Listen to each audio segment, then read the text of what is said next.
Hola, buenas tardes, queridos amigos.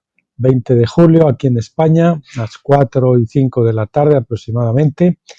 Y nada, vamos a cerrar la semana. Yo creo que mañana no haremos. Si veo que tengo tiempo, pues a lo mejor sí. Pero yo creo que probablemente la cerraremos hoy y lo vamos a cerrar pues con un broche digno, ¿no? Que es el regreso del hijo pródigo, el libro maravilloso de Henry J. M. Nouwen, que les recomiendo porque es un libro magnífico. Bien, pues hoy nos toca además hablar del regreso del hijo mayor, que bueno, a pesar de que él nunca se fue de la casa, entre comillas, es como si nunca, como si se hubiese ido, porque en realidad no se consideraba dentro, ¿no? Es un extraño dentro de la casa. Vayamos ahí, a ello. Bien, dice el regreso del hijo mayor. Su hijo mayor se enfadó y no quería entrar. Su padre salió a persuadirlo. El padre le respondió: Hijo, tú siempre estás conmigo y todo lo mío es tuyo, pero tenemos que alegrarnos y hacer fiesta porque este hermano tuyo estaba muerto y ha vuelto a la vida. Estaba perdido y ha sido encontrado. Bien, una conversión posible. El padre quiere que regresen los dos hijos, el menor y también el mayor. También el hijo mayor necesita ser encontrado y conducido a la casa de la alegría, del gozo. ¿Responderá a la súplica de su padre o permanecerá estancado en su amargura? Rembrandt también deja abierta la cuestión de la decisión final. Del hermano mayor. Bárbara Joan Aeger describe: Rembrandt no nos revela si ve la luz. Igual que no condena claramente al hermano mayor, Rembrandt deja abierta la esperanza de que se dé cuenta de que también él es un pecador. Y así es, los hermanos mayores, los amargados de Pentecostés, también necesitamos arrepentirnos. Deja la interpretación de la reacción del hermano mayor en manos del espectador. El final abierto de la historia y el cuadro de Rembrandt me sitúan ante el trabajo espiritual que tengo que hacer. Cuando observo la cara iluminada del hijo mayor y después sus manos oscuras, percibo su cautividad, pero también percibo la posibilidad de liberación. Esta no es una historia que separe a los hermanos en bueno y malo, solo es bueno el padre. Él quiere a los dos hijos, corre al encuentro de los dos, quiere que los dos se sienten a su mesa y participen de su alegría. El hermano menor se deja abrazar por el padre que le ha perdonado. El hermano mayor se queda atrás, mira el gesto misericordioso de su padre y no puede olvidarse de la ira que siente y dejar que el padre lo cure también. El amor del Padre no fuerza al amado, aunque quiere curarnos a todos de nuestra oscuridad interior, somos libres para elegir permanecer en la oscuridad o caminar hacia la luz del amor de Dios. Dios está allí, la luz de Dios está allí, el perdón de Dios está allí, el amor sin fronteras de Dios está allí. Eso es lo que tenemos en la casa: Dios, la luz, el perdón y el amor, casi nada. Decíamos que lo que está claro es que Dios siempre está allí, siempre dispuesto a dar y perdonar, independientemente de lo que nosotros respondamos. El amor de Dios no depende de nuestro arrepentimiento o de nuestros cambios. Ya sea el hijo menor o el mayor, el único deseo de Dios es llevarme a casa. Arthur Friedman escribe: el padre ama a cada hijo y le da la libertad para que sea lo que quiera, pero no puede darle una libertad que no puede utilizar o entender de forma adecuada. El padre parece darse cuenta, más allá de las costumbres de la sociedad, de la necesidad de los hijos de ser ellos mismos, pero conoce también su necesidad de amor y de un hogar. Es responsabilidad de ellos decidir cómo van a terminar su historia. El hecho de que la parábola no esté completa deja claro que el amor del Padre no depende de un final de la historia adecuado. El amor del Padre depende solo de sí mismo y es parte de su manera de ser. Como dice Shakespeare en uno de sus sonetos, el amor no cambia cuando encuentra el cambio. Es un amor incondicional. Yo he puesto aquí una nota. Nada que hagas puede hacer que te ame más ni que te ame menos. Para mí personalmente, es de crucial importancia la posible conversión del hijo mayor. Dentro de mí hay mucho del grupo con el que Jesús es tan crítico, los fariseos y los escribas. He estudiado los libros, conozco las leyes y con frecuencia me presento como una autoridad en materia de religión. La gente me muestra mucho respeto, incluso me llama reverendo. Recuerden que Henry J. Nowen era un sacerdote. He sido recompensado con cumplidos y alabanzas, con dinero, premios y aclamaciones. He sido muy crítico con algunas formas de comportamiento y a menudo he pronunciado juicios contra otros. Un hombre sincero que se describe a sí mismo sin problemas, ¿no? Se desnuda a sí mismo. Así, cuando Jesús cuenta la parábola del hijo pródigo, yo debo escucharla consciente de que estoy más cerca de aquellos que le escuchaban comentando, este acoge a los pecadores y come con ellos. ¿Me queda alguna posibilidad de volver al Padre y sentirme acogido en su casa? ¿O estoy atrapado en mis quejas farisaicas? Fíjese que en este capítulo va a salir mucho lo que es lo típico, la queja, la murmuración en esta etapa del hijo mayor. Amargado, la queja, la murmuración.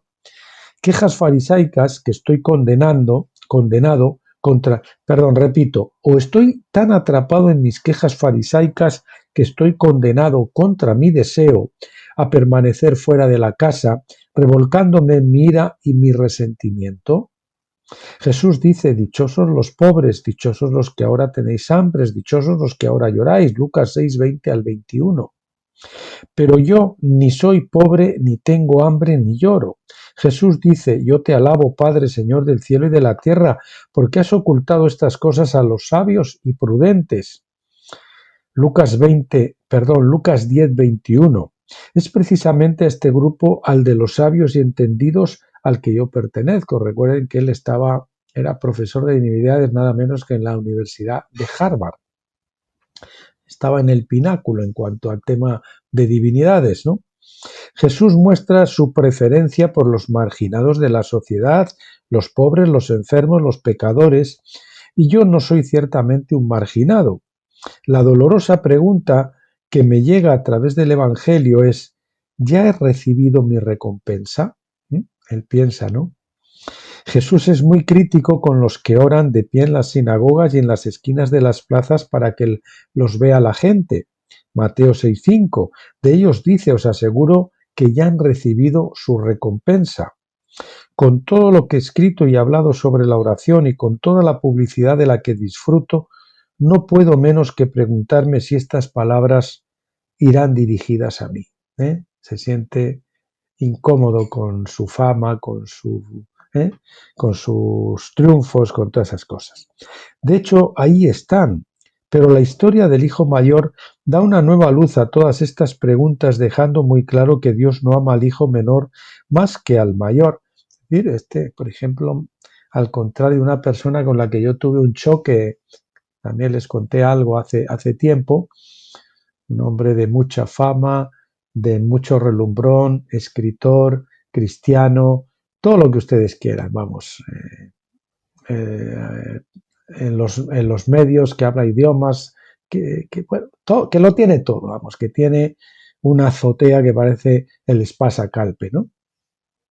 Y que además está muy relacionada y todo esto, y sin embargo con una carencia total de humildad y de amor en el trato personal, ¿no? Y también volviéndose con aquellas personas que le están mostrando el camino de la profundidad espiritual y no de la horizontalidad con el mundo y con ese tipo de plataformas, ¿no? En cambio, aquí vemos a un hombre que podría quizás equipararse en cuanto a categoría, ¿no? Pero sin embargo humilde y que buscó, y que estuvo a bajarse de ese pináculo, estuvo dispuesto a bajar de ese pináculo para ir a buscar al Señor y hasta que al fin lo encontró. No lo encontró en la teología de la liberación, ni donde venía, en Harvard, ni en otros sitios, sino en una comunidad para personas con paralíticos cerebrales y cosas así con problemáticas grandes. Él sí, porque el Señor, bueno, es a los pobres de espíritu, no a los pobres precisamente, porque hay pobres que no son pobres de espíritu. Bien, de hecho ahí están, pero la historia del hijo mayor da una nueva luz a estas preguntas, dejando muy claro que Dios no ama al hijo menor más que al mayor. En la historia el padre sale fuera a recibir al hijo mayor igual que hizo con el menor. Le anima a entrar y le dice, hijo, tú estás siempre conmigo y todo lo mío es tuyo. Estas son las palabras a las que debo prestar atención y dejar que penetren hasta el centro de mí mismo. Dios me llama hijo mío. La palabra griega que utiliza Lucas aquí es teknon, una forma cariñosa de hablar. Como dice Joseph A. Fichtmeyer, traducido literalmente lo que el padre dice es niño, ¿no? Bebé, dirían algunos, ¿no? En forma cariñosa. Hijo, niño. Esta forma tan afectuosa de hablar se hace aún más clara en las palabras que siguen. Los duros y amargos reproches del hijo no tropiezan con palabras de condena. El padre no le responde, pues ahora te vas a enterar tú, porque yo tal. No. No hay que recriminación o acusación alguna. El padre no se defiende ni hace ningún comentario acerca del comportamiento del hijo mayor. El padre va más allá de cualquier valoración para subrayar su relación íntima con el hijo cuando dice, tú estás siempre conmigo. Esta declaración del padre de amor incondicional elimina cualquier posibilidad de creer que el hijo menor es más querido que el mayor. El hijo mayor no ha dejado nunca la casa. El padre lo ha compartido todo con él, ha formado parte de su vida cotidiana sin ocultarle nada. Todo lo mío es tuyo, dice. Yo he puesto aquí una nota. El hijo menor, reconociendo su extravío, pudo regresar. Pero ¿cómo regresará aquel que no puede reconocer que no está en la casa? ¿Cómo entrarán al lugar santísimo aquellos que están en el lugar santo y no reconocen que hay un velo todavía que los separa? Que no se pueden fiar de sí mismos, de sus apreciaciones, de sus conocimientos, que no se pueden vanagloriar de nada, sino que tienen que morir a todo eso y hacerse como niños para entrar en el reino de los cielos, ¿verdad? Personas que reciben la corrección de cualquiera y no como aquellos a los que la burra de Balán les dice no es por aquí, es por allí, y en lugar de coger y decir gracias, lo que hacen es golpear a la burra, porque les está haciendo que se friccione el muro con el pie contra el muro, ¿no? Y entonces eso hace que se acaloren y en lugar de arrepentirse, se vuelven contra el mensajero, al que ellos consideran una burra, pero que resulta que está viendo lo que ellos no ven. Tremendo, ¿no? Bien, no se puede encontrar una afirmación más clara del amor sin límites del padre hacia su hijo mayor. Así pues, el padre ofrece este amor sin reservas a los dos hijos y por igual, dejando la rivalidad, o si quieren la competencia, a un lado. La alegría por el regreso emotivo del hijo menor de ningún modo significa que el hijo mayor fuera menos querido, menos apreciado o menos favorecido. El padre no compara a sus dos hijos, ama a los dos con un amor total y expresa ese amor de acuerdo con sus trayectorias personales. La expresión del amor a los hijos no tiene por qué ser igual. Un padre y a lo mejor trata a uno diferente a otro, pero eso no quiere decir que lo ame menos. A lo mejor trata a este porque es así y al otro lo trata de otra forma porque es de esta otra forma. Pero eso no quiere decir. Y algunos hijos lo interpretan mal porque dicen, no, a este le tratan mejor que a mí y a ti no. El padre sabe darnos a cada uno lo que necesitamos. Conoce a los dos íntimamente, comprende sus cualidades y sus defectos, mira la pasión de su hijo menor con amor, aunque no sea obediente. Con el mismo amor ve la obediencia del hijo mayor, aunque no esté vitalizada por la pasión. Es una obediencia forzada, no es de amor. Con el hijo menor no hay reflexiones sobre quién es mejor o peor, más o menos, así como tampoco hay comparaciones con el hijo mayor. El padre responde a ambos de acuerdo a su unicidad, como decíamos antes. El regreso del menor le lleva a celebrar una fiesta, el regreso del mayor le hace extender su invitación a una total participación de ese gozo. Jesús dice, en la casa de mi padre hay sitio para todos, o muchas moradas hay, dice, ¿verdad? Juan 14:2. Cada hijo de Dios tiene su sitio. Todos ellos son sitios de Dios. Tengo que dejar de lado cualquier intento de comparación, cualquier rivalidad o competición y rendirme al amor del Padre.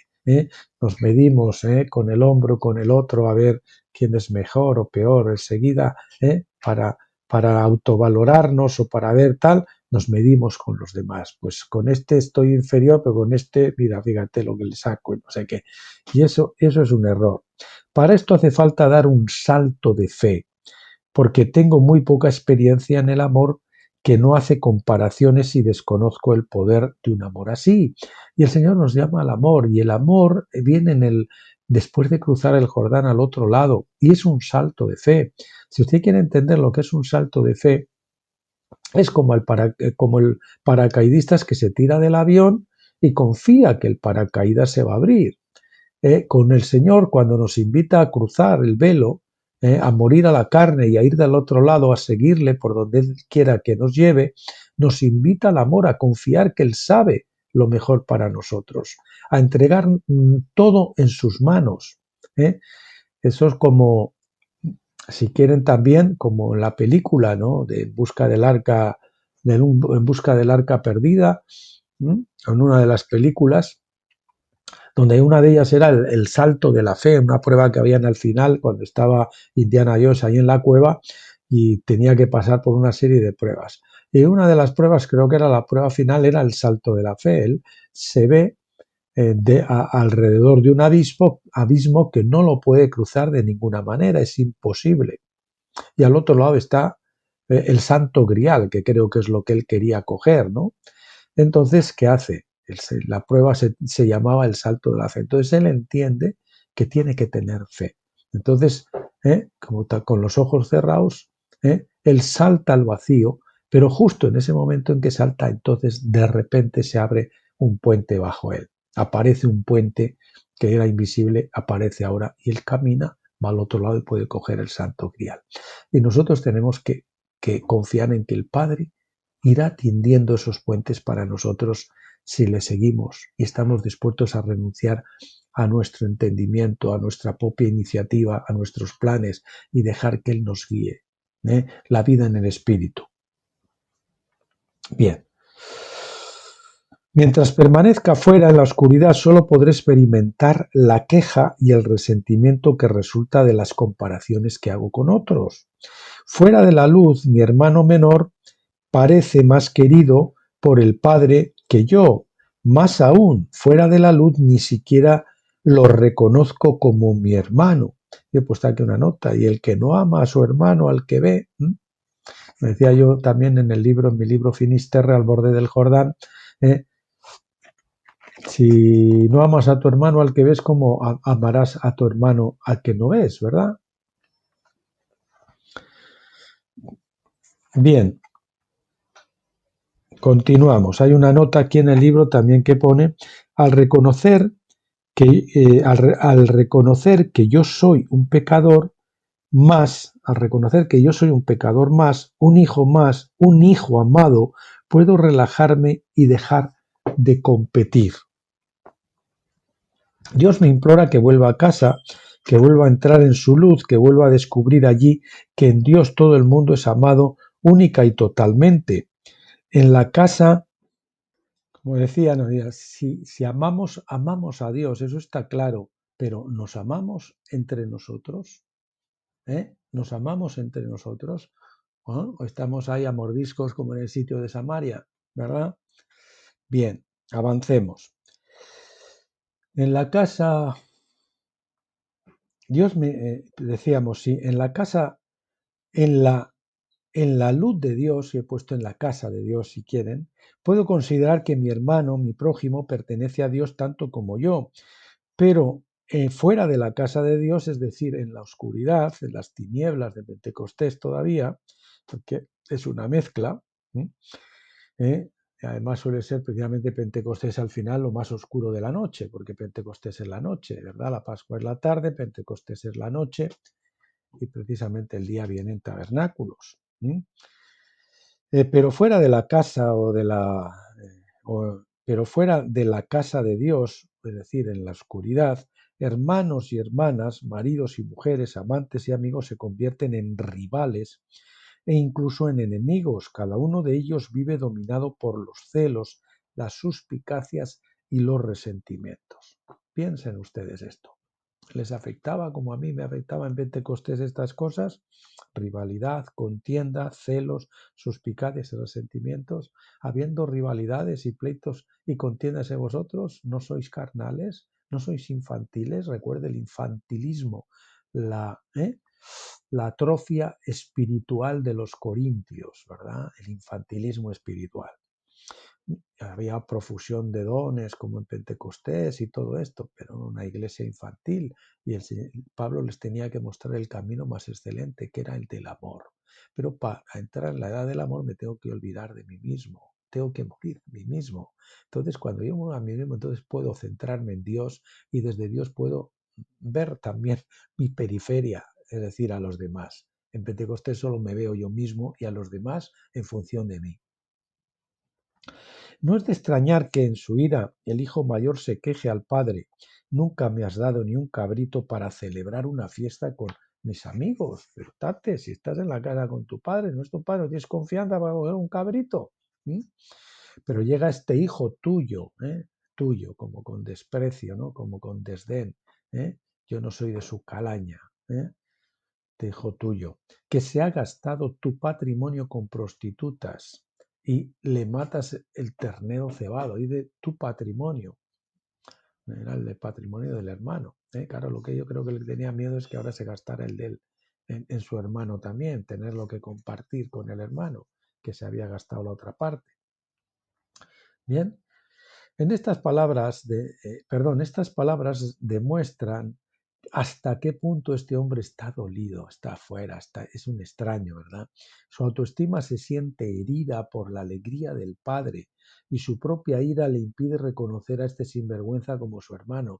Por eso esos que se ríen, que disfrutan, que tal y cual, cuando nosotros en cambio estamos con el corazón afligido, parece como nos duele, ¿no? Digo, pero si yo no es tal, los demás tampoco deberían estar así, ¿no? Y como pues que nos resentimos más todavía. Con las palabras, este hijo tuyo, despectivas, se distancia de su hermano y también de su padre. Yo no soy así. Yo no me mezclo con los publicanos y las prostitutas y los pecadores y todo esto. Los mira como a extraños que han perdido todo el sentido de la realidad y se han embarcado en una relación inapropiada, considerando la vida que ha llevado el pródigo. El hijo mayor ya no tiene un hermano, tampoco tiene ya un padre. Se han convertido en dos extraños para él. A su hermano, un pecador, le mira con desdén. A su padre, dueño de un esclavo, le mira con miedo. Se siente un esclavo de su padre. Le teme, pero no le ama. Es aquí donde veo lo perdido que está el hijo mayor. Se ha convertido en un extraño dentro de su propia casa. Se ha convertido en un extraño dentro de su propia casa. ¿Se siente usted extraño en su congregación? La verdadera comunión no existe o ha desaparecido. Esa comunión fingida, besos y abrazos, decíamos en Finisterre al borde del Jordán, fingidos al final del culto. Toda la relación se ha quedado en la oscuridad. Tener miedo, mostrar desdén, mostrarse sumiso o pretender controlar, ser opresor o ser víctimas. Estas son las posibilidades que le quedan a uno cuando está fuera de la luz. Y he puesto una nota: los radicalismos extremos o la cobardía. Nos vamos de un polo a otro, o cobardía o radicalismo extremo. no puede confesar sus pecados, no puede recibir el perdón, el amor mutuo no puede existir. La verdadera comunión se ha hecho imposible. Conozco el dolor de esta difícil situación. Todo pierde su espontaneidad, todo se convierte en sospechoso, consciente, calculado y lleno de segundas intenciones. Ya no hay autenticidad, el más mínimo movimiento reclama un contramovimiento, el más mínimo comentario debe ser analizado, el gesto más insignificante debe ser evaluado. Todo me afecta, ¿verdad? Esta es la patología de la oscuridad, es decir, de las tinieblas. Yo he puesto aquí en la esquina de la página doblada, he puesto solución para el resentimiento, confianza y gratitud, los antídotos de Finisterre al borde de Jordán, de las dos matas que son la incredulidad y la queja, o el miedo y la murmuración, que son la confianza o quietud y la gratitud, porque el que confía se queda quieto y deja que el Señor actúe y haga las cosas, ¿verdad? Conozco el dolor de esta difícil situación, todo pierde su espontaneidad, todo se convierte en sospechoso, consciente, calculado y llenas de segundas intenciones, no hay autenticidad, el más mínimo movimiento reclama un contramovimiento, el más mínimo comentario debe ser analizado, el gesto más insignificante debe ser evaluado. Esta es la patología de la oscuridad, la susceptibilidad extrema. ¿Queda alguna o hipersensibilidad, si quieren? ¿Queda alguna salida? No lo creo, al menos por mi parte.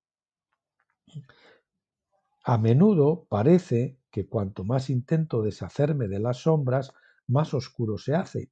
Necesito luz que conquiste mi oscuridad, pero no puedo encontrarla por mí mismo. Yo no puedo perdonarme a mí mismo, no puedo obligarme a sentir amor. Por mí mismo puedo solo sentir cólera. ¿Verdad? Que esto le pasaba a que usted dice, bueno, pero si yo lo que siento es ira y cólera y me encuentro mal por dentro, no tengo verdadera paz y no puedo amar, es cierto, me gustaría, pero no puedo evitar eso que bulle en mi interior.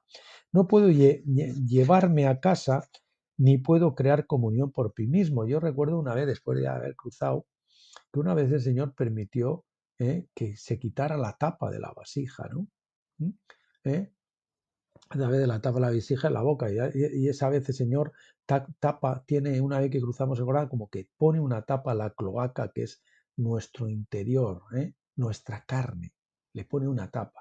Él quitó una vez una tapa y era una sensación, pues eso, de una ciénaga tremenda, ¿no? Entonces eso fue por un instante. Luego el Señor la tapó otra y dije, vaya normal, ¿eh? Yo ya, de lo que sentía en Pentecostés y de toda esa cosa, de repente fui sanado y luego por un momento me permitieron volver lo que había ahí, ¿no? ¿Eh? Madre mía. No puede, no puedo llevarme a casa ni puedo crear comunión por mí mismo. Puedo desearlo, esperarlo, orarlo, pero no puedo fabricar mi verdadera libertad. Alguien me la tiene que dar. Miserable de mí, ¿quién me librará de este cuerpo de muerte? Yo no me puedo librar a mí mismo, solo puedo morir y entregarme en las manos de aquel que me puede librar, diciéndome, sal fuera, Lázaro. ¿Mm? Después de haber entrado a la muerte y a la sepultura, sal fuera, Lázaro. Estoy perdido, debo ser encontrado y conducido a casa por el pastor que sale en mi busca. Así es.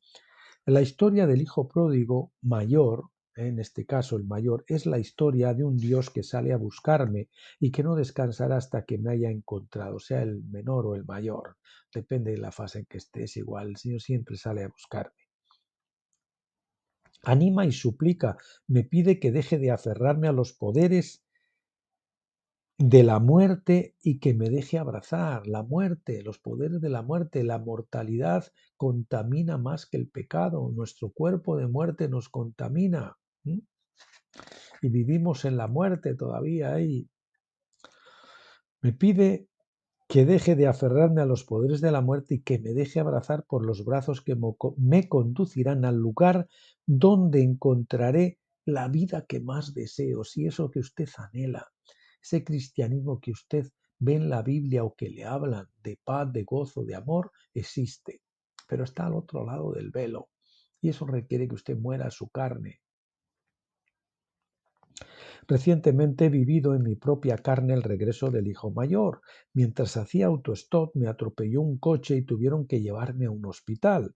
Estaba al borde de la muerte, pero de repente me vino el pensamiento de que ni siquiera era libre para morir. Señor, yo decía, Señor, si me muero ahora, Señor, y no he tenido aquí la victoria, ¿realmente en la eternidad va a ser igual? ¿Mm?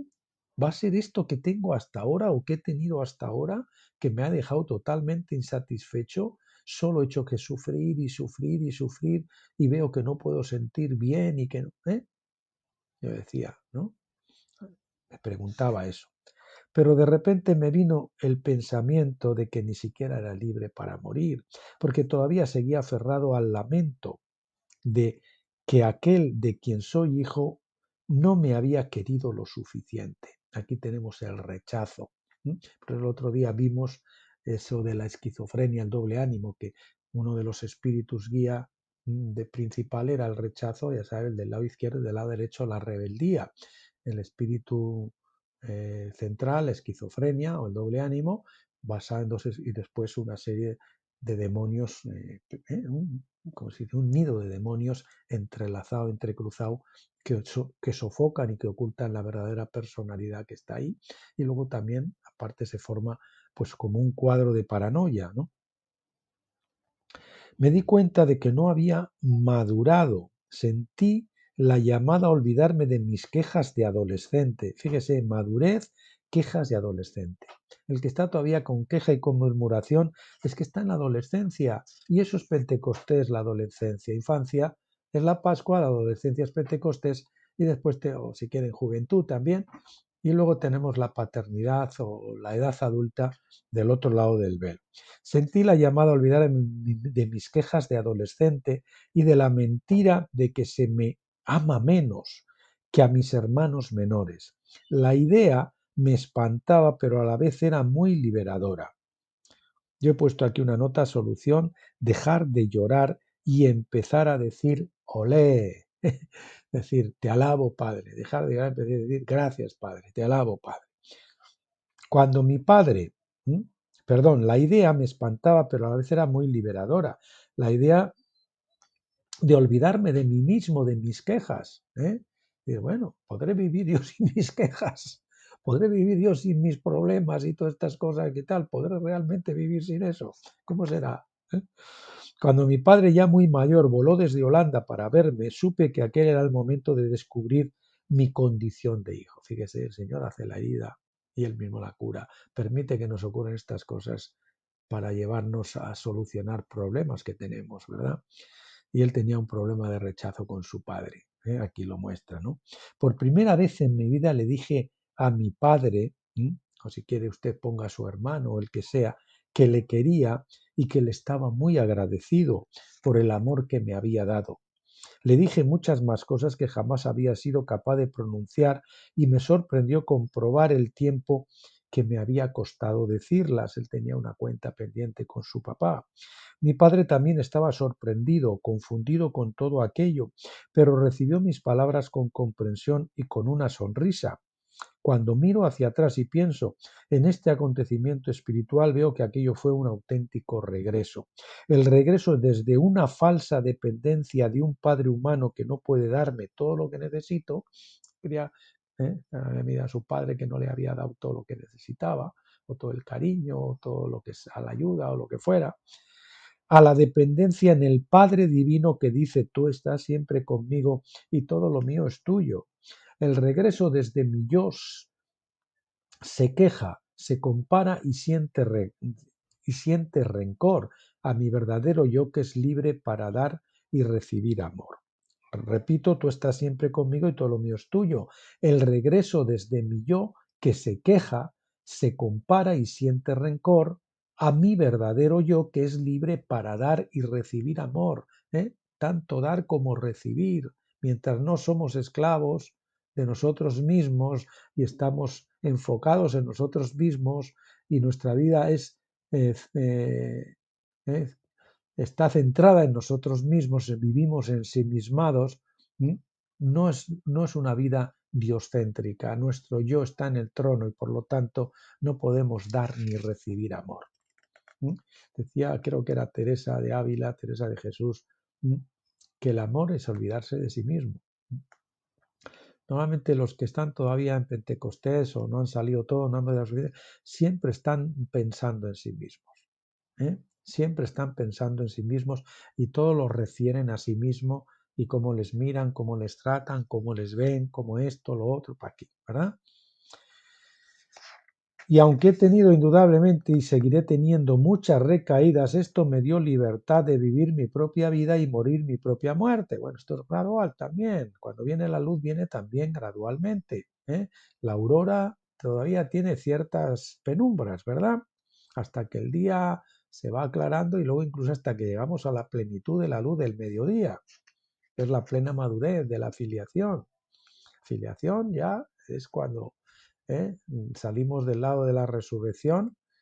Sí, ya tenemos la filiación, pero todavía tenemos que crecer hasta una edad suficiente donde el Señor nos puede dar.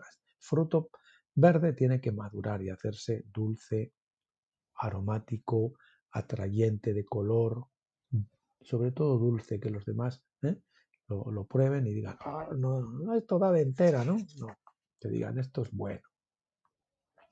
El regreso al Padre de quien procede toda familia en los cielos y en la tierra. Efesios 3, del 14 al 15. Es que llegar a entender que solo Dios nos puede colmar, no mi esposa, ni mi hermano, ni mi papá, ni mi mamá, ni mi novio. Solo Dios nos puede colmar.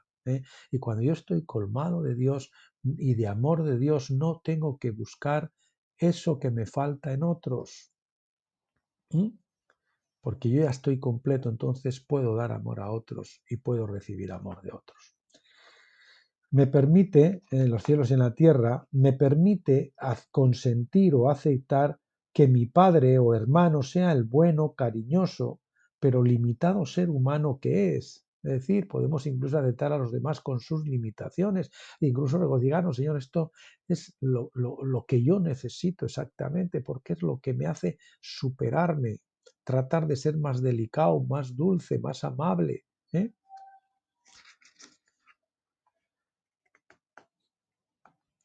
Pero limitado ser humano que es y consentir que mi Padre Celestial sea el Dios cuyo amor ilimitado e incondicional acaba con todo resentimiento y me hace libre para amar más allá de mi necesidad de agradar o de encontrar aprobación, que es lo que se busca ahí en Pentecostés. A través de la confianza y la gratitud. Y aquí tienen ustedes las dos matas. Esto lo encontré en Henry Nouwen, lo encontré en Teresita Lisieux. El Señor me lo había revelado a mí en Finisterre al borde del Jordán, pero siempre esa es la cumbre de la espiritualidad, ¿verdad? La unión de las voluntades que viene después de vencer la incredulidad y la murmuración con la confianza y la gratitud. O si quieren, con la quietud y la alabanza, ¿no? La confianza es una espera confiada, la quietud, la gratitud, alabanza, el contentamiento. Esos son los antídotos contra la incredulidad y la murmuración. Y si quieren, pues eso lo veremos otro día, pero hay una nota que he puesto que me lleva a la nota de la página 145, a este gráfico que puse aquí abajo yo, pues es un poquito lo de Finisterre al borde del Jordán. Ahí tenemos al hijo menor rebelde y al hijo mayor resentido, rebelde o lujurioso. Podríamos decir, ahí tenemos el miedo, la incredulidad, y ahí tenemos el resentimiento, la queja, la ansiedad, el negativismo. Entonces a eso lo vencemos con la confianza, la quietud, el contentamiento, la gratitud. Y entonces la confianza es no temer, eso nos da la paz. La gratitud, no desear, estoy satisfecho, estoy contento con lo que tengo, con lo que Dios me da. Hacer tu voluntad me agradable, me ha agradado. Entonces eso nos produce pues la paz y el gozo, que es lo que estamos buscando. Y ya con la confianza y la gratitud lo que tenemos es una autoridad en la conciencia del amor incondicional. Me siento un hijo amado, aceptado por el Padre. He entrado en la casa y tengo paz y gozo. Eso me da la alegría, ¿verdad?, del Padre. Entonces pasamos del hijo perdido al hijo resentido, al hijo amado y después al Padre, que es lo que Se estudia en nuestro libro Finisterre al borde del Jordán, que ya saben que lo pueden adquirir en Amazon, y si lo quieren tener en físico, pero si lo quieren descargar, lo pueden descargar gratuitamente.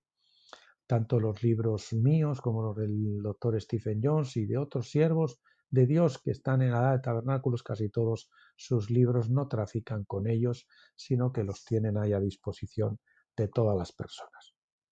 Bien, esta experiencia personal del regreso del hijo pródigo mayor puede ofrecer cierta esperanza a personas que estén atrapadas en el rencor. Supongo que todos nosotros tendremos que enfrentarnos con el hijo mayor o la hija mayor que tenemos dentro. La cuestión es muy simple. ¿Qué podemos hacer para que el regreso sea posible? ¿Qué podemos hacer? Aunque el mismo Dios corre a nuestra búsqueda para encontrarnos y llevarnos a casa, debemos reconocer que estamos perdidos. Lo primero, eso se decía también en el libro Finisterre, lo primero tengo que reconocer que estoy perdido, porque uno se siente perdido, el que cree que ya lo sabe todo, tal, pues lógicamente no puede salir de la rotonda de Pentecostés. Y hemos de prepararnos para ser encontrados y conducidos a casa, conducidos. Tenemos que agarrarnos de alguien, de esa nube con nudos que nos lanzan al pozo y poco a poco, nudo a nudo. Pero por favor, aunque sea un nudito a la vez, pero trate de trepar por esa cuerda. Desde luego, adoptando una actitud pasiva, no. Aunque no seamos capaces de librarnos de nuestra ira, podemos dejar que Dios nos encuentre y nos cure con su amor, practicando diariamente la confianza y la gratitud. Bueno, yo creo que para esto primero tenemos que morir.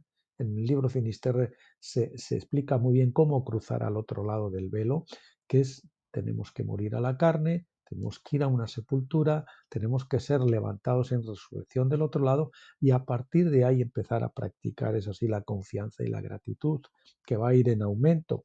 La confianza y la gratitud son las disciplinas para la conversión del hijo mayor y yo las he conocido por mi propia experiencia.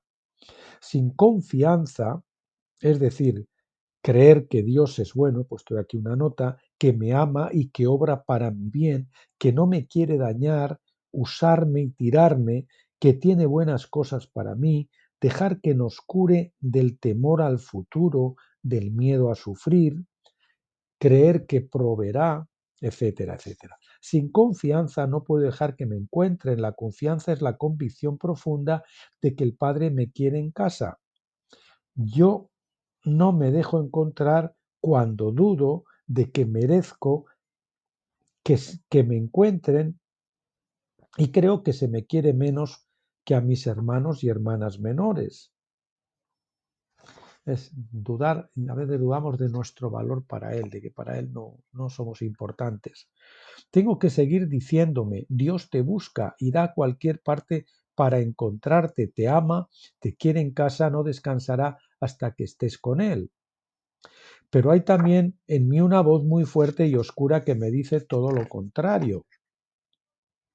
Dios no está realmente interesado en mí, prefiere al pecador arrepentido que llega a casa después de sus locas escapadas, a mí que nunca he dejado el hogar, entre comillas habría que dejar eso, no me hace caso, da por supuesto que estoy aquí con él, no soy su hijo favorito, no creo que me dé lo que realmente deseo, que quiera darme, no creo que el Señor al final me vaya a dar lo que me satisfaga, me llene de gozo, me dé la plenitud que estoy anhelando.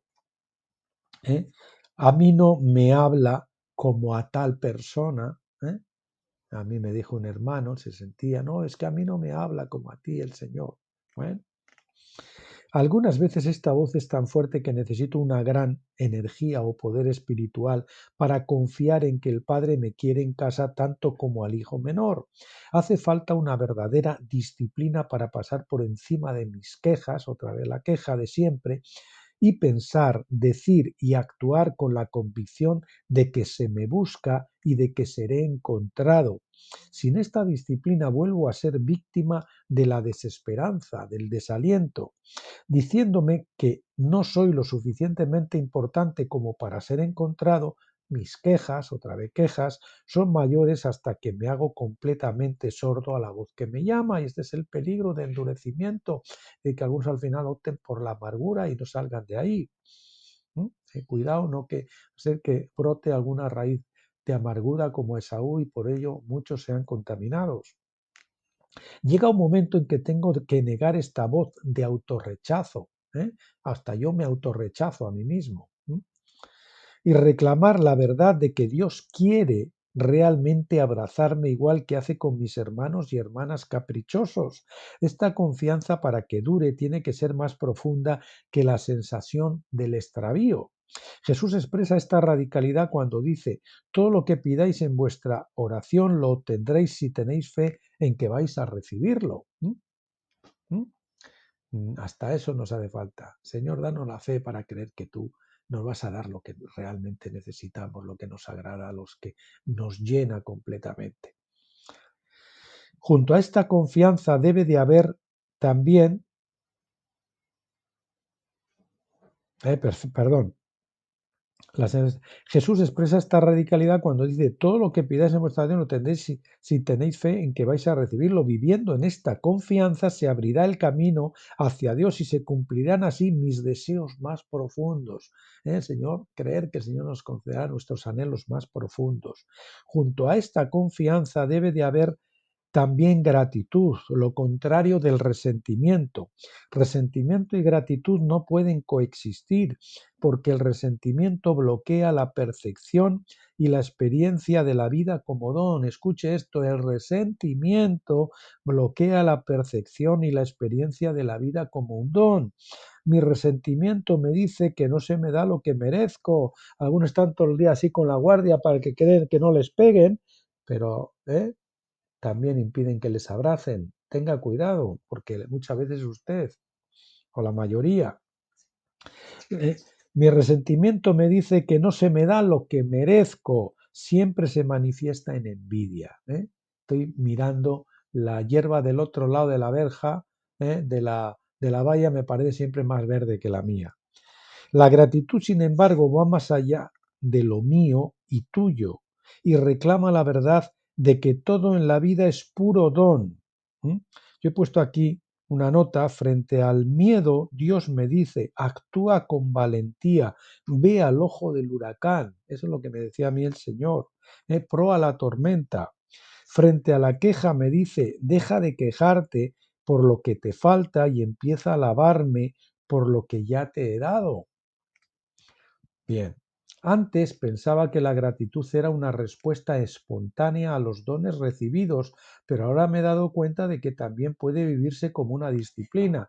Yo aquí discrepo un poquito. Yo creo que la gratitud como disciplina y la alabanza como disciplina se puede practicar antes de cruzar el velo, pero es una hecha en obediencia, en el espíritu, con nuestro espíritu, aunque no lo sintamos en él. Sin embargo, cuando ya he cruzado otro velo y cuando ya veo que la sanidad ha venido a mi vida, que estoy empezando a ser sanado, que tengo paz, que tengo gozo, o por lo menos empiezo a tenerlos, algo de eso, ¿no? Entonces esa gratitud ya no va a ser fingida, forzada. La disciplina, la obediencia de la gratitud es el esfuerzo explícito por reconocer que todo lo que soy y tengo me ha sido dado como don de amor, don que tengo que celebrar con alegría. Decía, es un mandamiento de Dios: dad gracias en todo.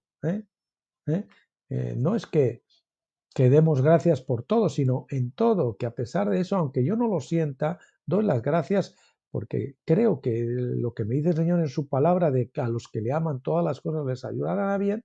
Bien, yo sé que aunque ahora no me agrade, en un futuro voy a ver que eso estaba hecho por Dios para mi bien, que era exactamente el camino por el que yo necesitaba pasar.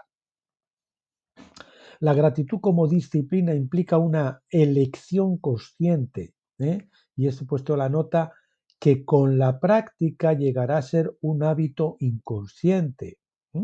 Puedo elegir ser agradecido aún incluso cuando mis emociones y sentimientos están impregnados de dolor y resentimiento. Pero ya les digo, después del otro lado del velo ya no hay ese dolor y ese resentimiento, ya no existen.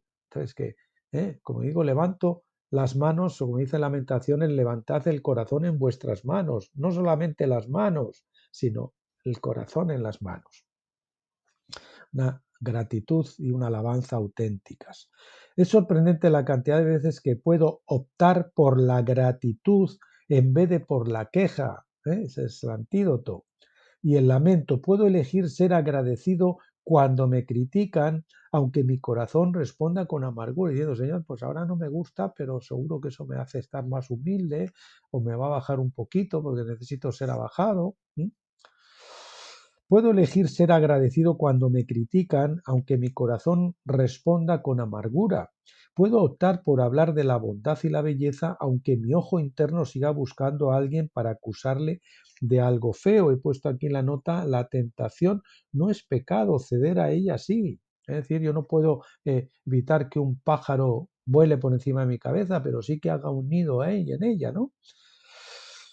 Puedo elegir escuchar las voces que perdonan y mirar los rostros que sonríen, aun cuando siga oyendo voces de venganza y vea muecas de odio.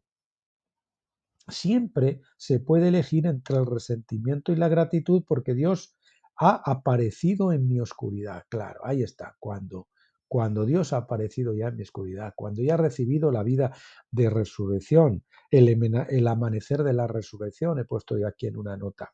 Me ha animado a venir a casa y me ha dicho en un tono lleno de afecto, tú estás siempre conmigo y todo lo mío es tuyo. Me ha dicho, tú eres mi hijo amado también.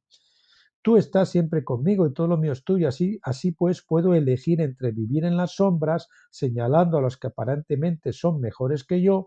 Puedo elegir lamentarme de la cantidad de desgracias que sufrí en el pasado y dejar que el resentimiento me absorba, pero no es esto lo que debo hacer. Está la opción de mirar en los ojos del único que salió en mi busca y reconocer que todo lo que soy y tengo, es puro don que debo agradecer. Muy raramente se lleva a la práctica la opción por la gratitud sin un gran esfuerzo, pero cada vez que lo hago, la siguiente opción es un poco más fácil, un poco más libre, un poco menos consciente, porque cada don que reconozco me lleva a otro don, hasta que por fin el acontecimiento más normal, más obvio, aparentemente más mundano, demuestra estar lleno de gracia, todo es gracia. Hay un dicho estonio que dice, quien no es agradecido, perdón, una nota que puse aquí, acabamos viviendo el lado positivo acabamos viendo el lado positivo de todas las cosas. Es decir, esta es la clave, la actitud mental positiva que tenemos en el lado de la resurrección.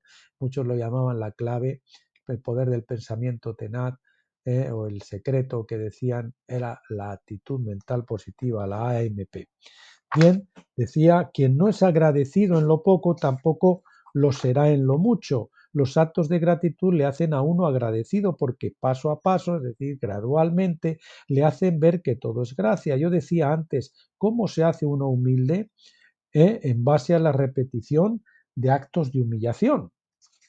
Confianza y gratitud requieren el coraje de arriesgarse porque la desconfianza, es decir, la incredulidad, y el resentimiento, es decir, la murmuración o queja, en su necesidad de reclamar su atención, siguen advirtiéndome de lo peligroso que es dejar a un lado mis cálculos y predicciones. En muchos aspectos debo dar un salto de fe para dejar que la confianza y la gratitud tengan su oportunidad, escribir una carta amable a alguien que no me perdonará, llamar al que me ha rechazado, pronunciar una palabra de aliento a alguien que no puede decirla. He puesto aquí tratar a mis ofensores como si nunca lo hubieran sido. Pude deshacerme de mis sufrimientos y los elevé como olor grato, los quemé como incienso para Dios, renunciando a agarrarme a esos sufrimientos, a aferrarme a ellos. El salto de fe siempre significa amar sin esperar ser amado incondicionalmente. Es una apuesta grande. Voy a amar o voy a tratar bien aunque no me traten bien a mí. Sin dar sin querer recibir, invitar sin esperar ser invitado, abrazar sin pedir ser abrazado, y cada vez que doy un pequeño salto veo un reflejo del único que corre hacia mí y me hace partícipe de su alegría, la alegría en la que no solo me encuentro yo, sino también todos mis hermanos y hermanas.